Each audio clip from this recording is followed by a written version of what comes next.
और अब बात करते हैं 24 के संग्राम की। भ्रष्टाचार पर वार किए। भ्रष्टाचार को लेकर पीएम मोदी आक्रामक हैं। हर रैली में वो विपक्ष पर जोरदार वार कर रही हैं। लेकिन आप नेता संजय सिंह की गिरफ्तारी के बाद भ्रष्टाचार को लेकर एक बार फिर सियासत गर्मा गई है और विपक्ष मोदी सरकार पर जांच एजेंसियों के दुरुपयोग का आरोप लगा रहा है। ऐसे में सवाल यह है कि क्या 24 के चुनाव में करप्शन होगा सबसे बड़ा मुद्दा?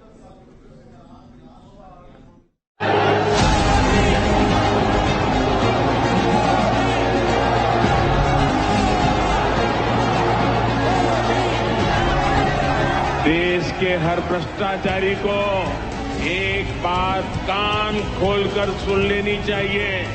वो अगर भ्रष्टाचार की गारंटी है तो मोदी भ्रष्टाचार पर कार्रवाई की गारंटी है।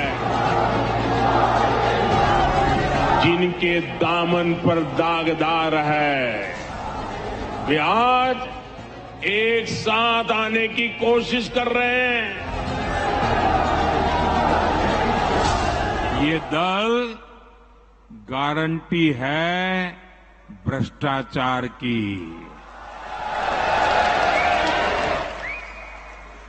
ये गारंटी है लाखों करोड़ रुपयों के घोटालों की। मोदी को सत्ता से हटाने के लिए 36 दलों ने इंडिया गठबंधन बनाया। मोदी ने इसके पीछे का मकसद बताकर विपक्षी एकता की हवा निकाल दी। पीएम मोदी ने विपक्ष की ऐसी नब्ज दबा दी है जिससे पूरा विपक्ष बेचैन है। पीएम मोदी लगातार रैलियों में विपक्ष के भ्रष्टाचार को लेकर जोरदार हमला कर रहे हैं। भ्रष्टाचार पर कार्रवाई की गारंटी है। सबसे ज्यादा निशाने पर कांग्रेस है। लाल डायरी के राज खुलने देगी क्या? सामने आने देगी क्या? अगर ये सच जानना है तो कौन चाहिए? ये कौन चाहिए? भाजपा सरकार लानी होगी। सवाल है कि क्या पीएम मोदी ने 24 का एजेंडा सेट कर दिया है? क्या 24 के चुनाव में भ्रष्टाचार ही सबसे बड़ा मुद्दा होगा? भ्रष्टाचार को लेकर पीएम मोदी की नीति और नीयत स्पष्ट है, लेकिन विपक्ष इसे बड़ी सियासी साजिश मानता है। आप नेता संजय सिंह की गिरफ्तारी के बाद एक बार फिर भ्रष्टाचार को लेकर बीजेपी और विपक्ष आमने सामने आ गए हैं। पूरे मामले को सियासत से जोड़ा जा रहा है। शराब घोटाले में ईडी ने आप सांसद संजय सिंह को राउज एवेन्यू कोर्ट में पेश किया तो वहां भी संजय सिंह यही कहते नजर आए कि मोदी जी हार रहे हैं। क्या है मोदी जी का? हारेंगे मोदी जी चुनाव हार रहे हैं। इसलिए संजय जी आपकी आरोप के बारे में क्या लगता है? क्यों आपके दूसरे नेता भी संजय सिंह की गिरफ्तारी को मोदी सरकार की बौखलाहट बता रहे हैं। बताएं कितना कैश मिला, बताएं कितनी जेवरात मिले।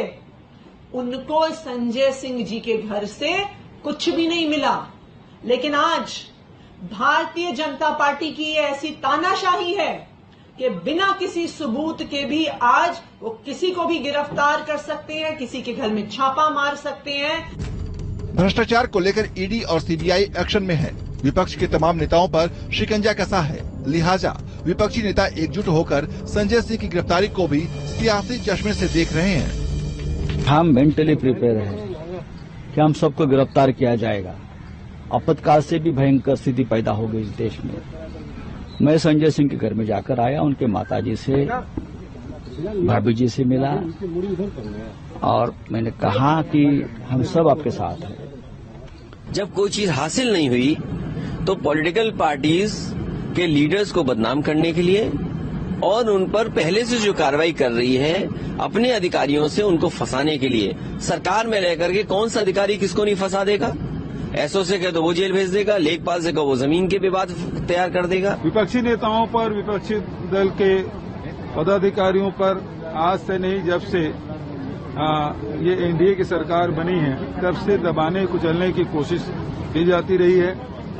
सोनिया जी, राहुल जी के बाद सभी जगह इस प्रकार से दमन किया जा रहा है ताकि कोई विपक्ष के बचे ना। विपक्ष मोदी सरकार पर हमलावर है तो सरकार के मंत्री भी पलटवार कर रहे हैं। लोग अरविंद केजरीवाल जी के ऊपर हंस रहे हैं और उनके चेहरे का तनाव देख रहे हैं। कि जिसका मुख्यमंत्री जेल, उप मुख्यमंत्री जेल में हो, जिसके स्वास्थ्य मंत्री जेल में हो, जिनका शिक्षा मंत्री जेल में हो, जिसकी पार्टी के सांसद से लेकर विधायक जेल में हो, अभी किंगपिन बाहर है। किंगपिन का नंबर भी आएगा। हालांकि विपक्ष के आरोपों से बेफिक्र पीएम मोदी डंके की चोट पर हुंकार भर रहे हैं कि वो देश का खजाना लूटने नहीं देंगे। 2014 में आने के बाद ये मोदी ने सब कुछ साफ कर दिया।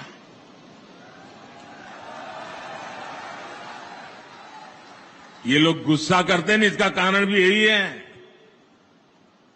कि उनकी कटकी बंद हो गई है, कमीशन बंद हो गया है। मोदी ने आकर के सब साफ कर दिया। न गरीबों का पैसा लूटने दूंगा, न ही कांग्रेस का खजाना, कांग्रेस के नेताओं की तिजोरी भरने दूंगा मैं। दरअसल इस वक्त विपक्ष के हर दल का कोई न कोई नेता ईडी और सीबीआई के शिकंजे में है। सोनिया राहुल हो, चिदम्बरम और उनके बेटे हो, डीके शिव कुमार हो, आम आदमी पार्टी के नेता हो, लालू तेजस्वी हो, संजय राउत हो या फिर ममता बनर्जी के भतीजे अभिषेक बनर्जी, कई नेता गिरफ्तार हो चुके हैं और कई पर गिरफ्तारी की तलवार लटकी है। यही वजह है कि संजय सिंह की गिरफ्तारी पर विपक्ष के सभी दल ये आरोप लगा रहे हैं कि जांच एजेंसियां सरकार के इशारे पर काम कर रही हैं। हालांकि बीजेपी के भ्रष्टाचार को लेकर कांग्रेस भी मुखर है। मध्य प्रदेश के धार में प्रियंका गांधी ने व्यापम घोटाले का मुद्दा उठाया और ईडी के एक्शन पर सवाल उठाए। यहाँ व्यापम का घोटाला हुआ, 50 से अधिक लोगों की मौत हुई, इन्होंने जांच कराई। ये जो ईडी ये सबके घर भेज देते हैं एजेंसियों को, पता चला कि किसी ने इनके खिलाफ कुछ कह दिया, लिख दिया, एकदम ईडी पहुंच गई उनके घर।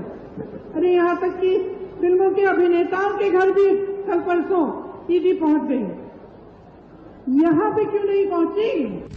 जाहिर है 5 राज्यों के विधानसभा चुनाव और 24 के लोकसभा चुनाव में जहां विपक्ष जाति जनगणना, ओबीसी जैसे मुद्दों को नई धार दे रहा है, वहीं पीएम मोदी विपक्ष के भ्रष्टाचार पर करारा प्रहार कर रहे हैं। मोदी की इस वार से विपक्ष एकजुट भी दिख रहा है, लेकिन असल फैसला जनता की अदालत में होगा। Team news nation. तो इसी के साथ एक छोटा सा ब्रेक ले रहे हैं, ब्रेक के बाद फौरन लौटेंगे।